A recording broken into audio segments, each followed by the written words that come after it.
عليكم ورحمة الله وبركاته. أعوذ بالله من الشيطان الرجيم. بسم الله الرحمن الرحيم. 8 أزواج من الضأن 2 ومن المعز 2 قل الذكرين حرم أم الأنثيين أما اشتملت عليه أرحام الأنثيين نبئوني بعلم إن كنتم صادقين.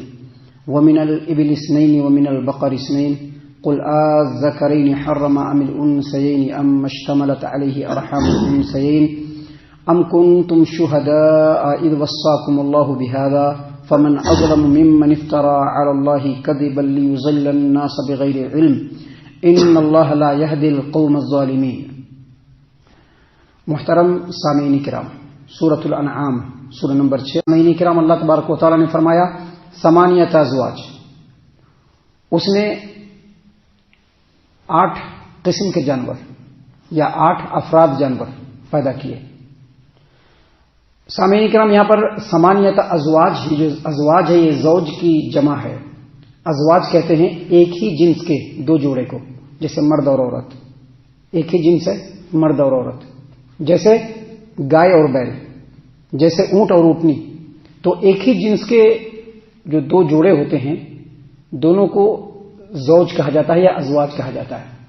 اس کے جمع کو زوج کہا جاتا ہے.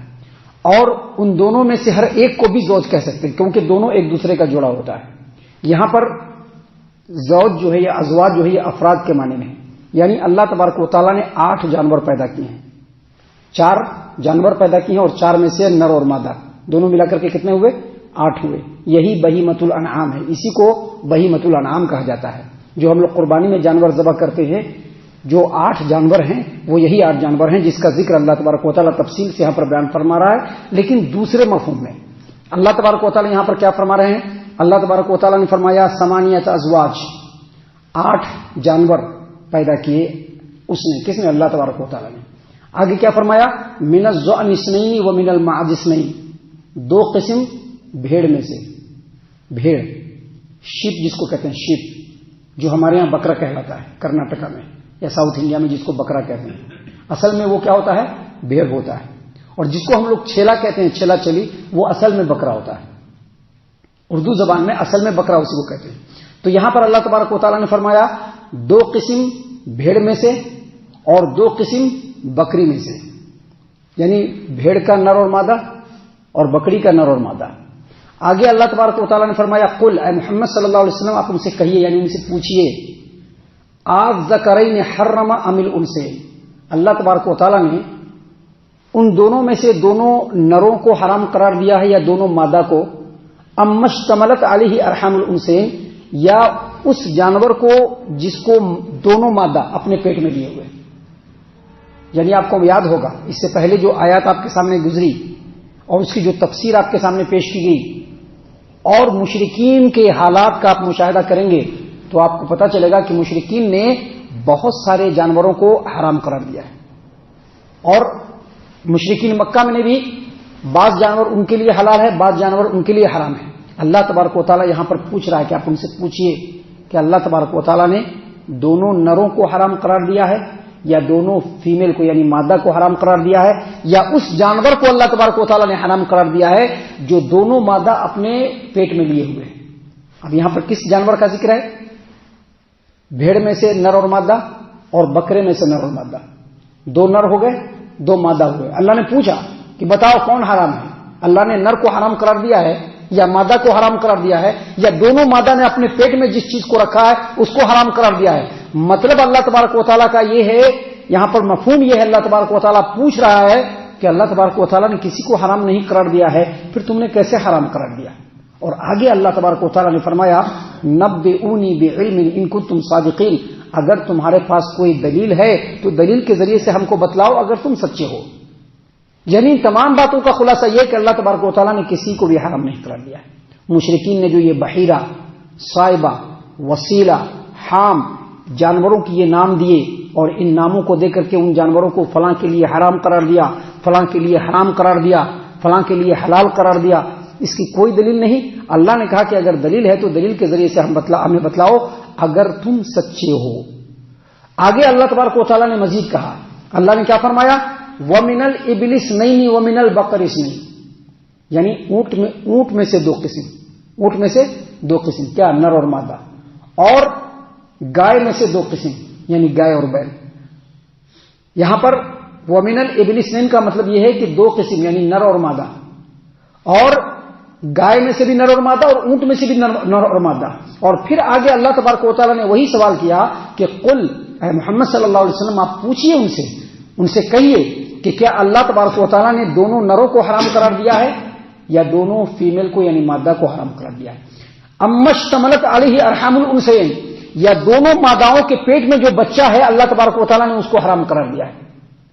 کیونکہ ان لوگوں نے حرام قرار دیا تو ان لوگوں نے کہا کہ اگر ایسی مادہ اونٹنی یا جانور جس کو کسی بابا کے نام پر نظر کر دیا جائے، کسی بت کے نام پر وقف کر دیا جائے، اور اگر اس سے بچہ پیدا ہو، اگر وہ بچہ زندہ رہے گا تو اس کو صرف مرد کھا سکتے ہیں، عورتیں نہیں کھا سکتی ہیں، اور اگر وہ بچہ مرا ہوا پیدا ہو یا پیدا ہوتے ہی مر جائے تو اس کو نر اور مادہ سب کھا سکتے ہیں۔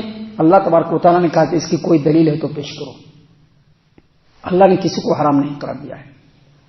ان 8 قسم کے جانوروں کو پیدا کر کے اللہ تبارک و تعالیٰ نے انسانوں کے اوپر احسان کیا ہے۔ یہ 8 قسم کے جو جانور ہیں، جس کو اونٹ کا فیمیل، گائے بیل، بھیڑ اس کا میل فیمیل، اور بکرا بکری، یہ جو 8 قسم کے جانور ہیں، ان 8 جانوروں کو پیدا کر کے اللہ تبارک و تعالیٰ نے انسانوں کے اوپر احسان فرمایا ہے، اپنی نعمتیں ان کو دی ہے، اور جن نعمتوں کو دیا ہے اس کو حرام قرار دے۔ اللہ نے پوچھا کہ بتلاؤ تمہارے پاس کوئی دلیل ہے؟ آگے مزید اللہ نے کہا ام کنتم شہداء اذ وصاکم اللہ بہذا، جب اللہ تبارک و تعالیٰ اس کے حرام ہونے کا حکم تم کو دے رہا تھا کیا تم وہاں پر موجود تھے؟ مطلب کیا ہے یہاں پر؟ مطلب یہ ہے، پوچھا نہیں جا رہا ہے، مطلب انکار کیا جا رہا ہے کہ تم وہاں پر نہیں تھے، اللہ نے حرام نہیں قرار دیا، یہ اللہ تبارک و تعالیٰ پر جھوٹ ہے، یہ اللہ تبارک و تعالیٰ پر بہتان ہے۔ یہاں پر اس کا مطلب یہ نہیں کہ اللہ اس سے پوچھ رہا ہے کہ جواب دو، نہیں، جواب دینے کی کوئی بات نہیں ہے۔ اللہ پوچھ رہا ہے ام کنتم شہداء اذ وصاکم اللہ بہذا، کیا تم وہاں پر موجود تھے جب اللہ تبارک و تعالیٰ نے ان جانوروں کے حرام ہونے کا تم کو حکم دیا؟ مطلب یہ ہے کہ اللہ تبارک و تعالیٰ نے حکم نہیں دیا، تم نے اللہ تبارک و تعالیٰ پر جھوٹ باندھا ہے، افترا پردازی کی ہے۔ اور آگے مزید کہا فمن اظلم ممن افترى علی اللہ کذبا لیضل الناس بغیر علم، اس شخص سے بڑھ کر کے ظالم اور کون ہو سکتا ہے جو بغیر دلیل کے اللہ تبارک و تعالیٰ پر جھوٹ باندھتے ہوئے لوگوں کو گمراہ کرے۔ سامعین کرام، یہاں پر آیت کریمہ کا مطلب یہ ہے کہ سب سے بڑا ظالم وہی ہے جو اللہ پر جھوٹ باندھے۔ ابھی کوئی عالم ہے، کوئی ایسا مسئلہ بیان کرتا ہے جس مسئلے کا ذکر نہ تو قرآن کریم میں ہے نہ تو اللہ کے رسول صلی اللہ علیہ وسلم کی تعلیمات میں ہے، اور اس کے باوجود وہ کہتا ہے کہ یہ دین ہے، تو سمجھ لیجیے کہ وہ عالم سب سے بڑا ظالم ہے۔ سامعین اکرام، یہ جو آیت کریمہ ہے، آیت کریمہ کا جو یہ ٹکڑا ہے، اس کی تفسیر میں امام بخاری رحمۃ اللہ علیہ نے کتاب التفسیر کے اندر اور امام مسلم رحمۃ اللہ علیہ نے صحیح مسلم کے اندر بیان فرمایا کہ نبی صلی اللہ علیہ وسلم نے فرمایا کہ میں نے عمرو بن لوحی کو دیکھا کہ جہنم میں وہ اپنی اتڑیوں کو گھسٹ رہا تھا، اتڑی ہوتا نا آنت کو گھسٹ کر کے آگے بڑھ رہا تھا۔ اللہ کے رسول صلی اللہ علیہ وسلم نے فرمایا کہ اس کو یہ عذاب کیوں مل رہا ہے؟ کیونکہ اس نے سب سے پہلے جانوروں کو مقرر کیا بتوں کے نام پہ، اور پھر اس کو لوگوں کے لیے حرام قرار دیا۔ یعنی سب سے پہلے اس نے یہ عمل کیا، اس لیے اللہ تبارک و تعالیٰ نے اس کے لیے سزا مقرر کیا کہ جہنم میں وہ اپنی اتڑیوں کو گھسیٹ کر کے چل رہا ہے، اتنا بڑا عذاب اس کو مل رہا ہے۔ یہ جو عمرو بن لوحی جو ہے، اس کے بارے میں حافظ ابن کثیر رحمۃ اللہ علیہ نے اپنی تفسیر ابن کثیر میں کہا ہے کہ یہ قبیلہ خزاعہ کا فرد تھا۔ جب قبیلہ جرہم جو سب سے پہلے کعبہ کے متولی تھے، ان کے گزر جانے کے بعد یہی جو ہے کعبہ کا متولی بنا، اور کعبہ کا متولی بننے کے بعد سب سے پہلے اس نے ابراہیم علیہ السلام کے دین میں تبدیلی کی، اور حجاز کے اندر، عرب جو حجاز کا علاقہ ہے اس کے اندر سب سے پہلے اس نے ہی بت کو قائم کیا اور لوگوں کو بتوں کی پوجا کرنے کی دعوت دی، سب سے پہلے اس نے۔ لیکن ان تمام باتوں کا خلاصہ یہی ہے کہ یہ جو 8 قسم کے جانور ہیں، ان کو اللہ تبارک و تعالیٰ نے لوگوں کے اوپر انعام اور احسان کے لیے پیدا کیا ہے۔ ان میں سے بعض کو حرام قرار دینا اور بعض کو حلال قرار دینا اصل میں اللہ تبارک و تعالیٰ کے احسان کو رد کرنا بھی ہے اور شرکیہ عمل کرنا بھی ہے، کیونکہ حرام اور حلال کا اختیار کس کو ہے؟ اللہ تبارک و تعالیٰ کو ہے۔ اب کوئی عالم، کوئی مفتی یا کوئی امام اس کی طرف اگر کوئی یہ منسوخ کرے کہ انہوں نے جس چیز کو حلال قرار دیا اس کو ہم حلال مانیں گے، انہوں نے جس چیز کو حرام قرار دیا ہم اس کو حرام مانیں گے، تو سمجھ لیجیے کہ وہ اللہ تبارک و تعالیٰ کے اختیار میں ان کو شریک کر رہا ہے اور یہ شرکی عمل ہے۔ اسی سے اللہ تبارک و تعالیٰ نے ان آیتوں میں منع فرمایا اور آگے کہا ان اللہ لا یہدی القوم الظالمین، بے شک اللہ تبارک و تعالیٰ ظالم قوم کو ہدایت نہیں دیتا ہے۔ آگے ابھی اور بھی بہت ساری باتیں ہیں جو اللہ تبارک و تعالیٰ نے مسائل کے روپ میں ان آیتوں کے اندر بیان فرمائے ہیں، جو ہمارے لیے بڑی نصیحت اور رہنمائی کی باتیں ہیں، جن کو انشاءاللہ کل اور کل کے بعد کے درسوں میں ہم آپ کے سامنے پیش کریں گے۔